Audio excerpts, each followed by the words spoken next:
आध रात गहरी थी। आसमान में बिजली चमक रही थी और मुंबई की ऊंचाई से नीचे झांकता हुआ एक अकेला साया खड़ा था। कृष्णा। वो उसी महल की छत पर खड़ा था जहां उसने अपनी पूरी जिंदगी गुजारी थी।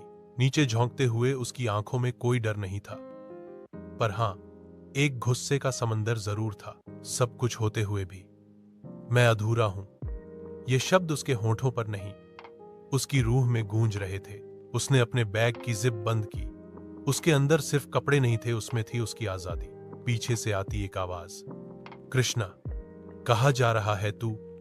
पर वो नहीं रुका। पहली बार वो पीछे मुड़कर नहीं देख रहा था। वो घर जहां हर दीवार पर करोड़ों की कीमत लटकती थी, वहां एक इंसान की कोई कीमत नहीं बची थी।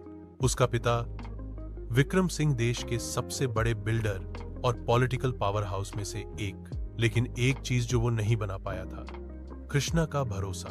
कुछ घंटे पहले, तू वारिस है इस साम्राज्य का, और वारिस भागते नहीं। विक्रम सिंह की आवाज पूरे हॉल में गूंज रही थी।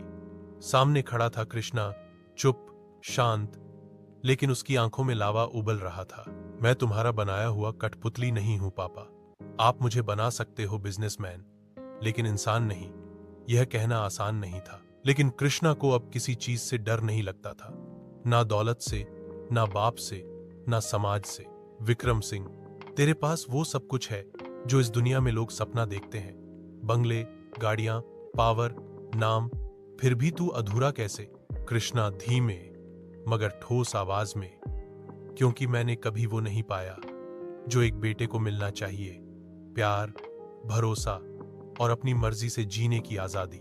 सन्नाटा। कृष्णा अपने कमरे में गया, एक चिट्ठी निकाली और धीरे से अपने पलंग के सिरहाने रख दी। चिट्ठी में लिखा था, मैं भाग नहीं रहा, मैं खुद को ढूंढने जा रहा हूं। अब से मैं सिर्फ कृष्णा हूं, ना किसी का वारिस, ना किसी का बंदी। अलविदा।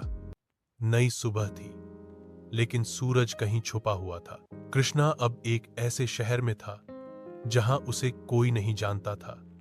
बस से उतरते ही वो चुपचाप खड़ा रहा, जैसे अपने ही फैसले को फिर से सोच रहा हो। सड़कें गीली थीं, आसमान धुंधला, और हर चेहरा एक नया सवाल। पास के एक ढाबे में बैठकर उसने चाय मंगवाई। मालिक ने पूछा, कहां से आ रहे हो? कृष्णा मुस्कुराया और बोला, जहां से लोग लौटते नहीं, वहां से। ढाबे वाले ने मुस्कुराकर उसे एक पुरानी हवेली का जिक्र किया। अगर रहने की जगह चाहिए तो स्टेशन के पीछे एक कोठी है, पर वहां कोई जाता नहीं। कृष्णा ने पूछा, क्यों? कहते हैं वहां कुछ है जो दिखता नहीं मगर रहता है। लेकिन कृष्णा डरने वालों में से नहीं था। उसका डर पहले ही उसी घर में मर चुका था जहां वो पला था। रात होते होते वो कोठी के दरवाजे पर खड़ा था। कोठी पुरानी थी, टूटी दीवारें, जंग लगे दरवाजे और सन्नाटा। वो दरवाजा धीरे से खटखटाया। आवाज आई, खुला है। अंदर घुसते ही उसे एक अजीब सी ठंडक महसूस हुई, जैसे कमरे में कोई था जो दिख नहीं रहा था, लेकिन देख रहा था। वो सीढ़ियां चढ़ ही रहा था, तभी एक खिड़की की ओर उसका ध्यान गया। वहां एक लड़की खड़ी थी, सफेद कपड़ों में, काले खुले बाल, उसकी आंखें बिल्कुल शांत मगर गहराई लिए हुए, जैसे वो कृष्णा को पहले से जानती हो। और फिर वो गायब हो गई। कृष्णा चौंका। उसने खिड़की तक जाकर देखा, कोई नहीं। पहली रात उस कोठी में सोना किसी इम्तिहान से कम नहीं था। हर आवाज, हर दरार, हर खामोशी में कुछ था, कुछ ऐसा जो कृष्णा को वहीं रोक लेना चाहता था, या शायद वो खुद रुकना चाहता था।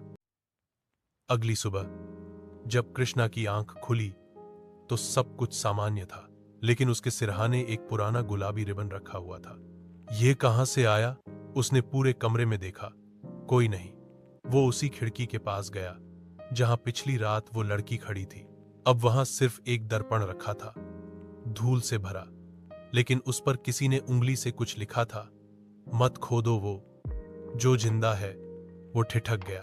कमरे में कोई था, या किसी ने सच में उसे चेतावनी दी थी? कृष्णा ने उस कोठी के पुराने मालिक के बारे में पूछताछ की।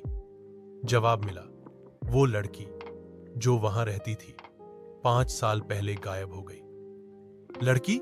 हाँ, आराध्या कहती थी कि कोई उसका पीछा करता है। फिर एक दिन बस गायब।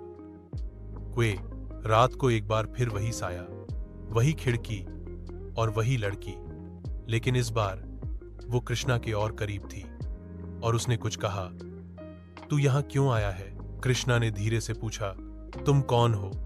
जवाब मिला, जिसे सब भूल चुके हैं लेकिन जिसने सबको देखा है। तभी अचानक कमरे की बत्तियां बुझ जाती हैं, दरवाजा अपने आप बंद हो जाता है और एक चीख दूर कोठी की तहखाने से आती है। कृष्णा उसी पल समझ गया, ये जगह एक आश्रय नहीं, एक रहस्य है। और शायद वो लड़की जो उसे दिखती है, वो इंसान नहीं, एक कहानी है, अधूरी और बहुत गहरी। Episode 1 ends with this final line. कभी कभी हम खुद से भागते हैं और पहुंचते हैं वहां जहां हमें खुद की सबसे ज्यादा जरूरत होती है। पर क्या कृष्णा उस कोठी में खुद को पाएगा या किसी और का अतीत उसका भविष्य बन जाएगा? आगे की कहानी जानने के लिए चैनल को सब्सक्राइब करें, वीडियो को लाइक करें और वीडियो को अपने दोस्तों को शेयर करें। देखने के लिए धन्यवाद।